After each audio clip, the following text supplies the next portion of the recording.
Hello, আসসালামু আলাইকুম। আশা করি সবাই ভালো আছো।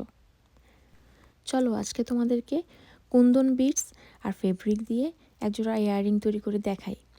সেদিন পিন্টারেস্ট ঘুরতে ঘুরতে একটা ছবি দেখে ভীষণ পছন্দ হয়েছিল, কুন্দন বিটস দিয়ে বানানো পদ্ম। ছবিটা দেখে আমার এত ভালো লাগলো, তাই ভাবছিলাম হ্যান্ডমেড জুয়েলারিগুলোর উপর যদি এভাবে কুন্দন বিটস দিয়ে কিছু করা যায়।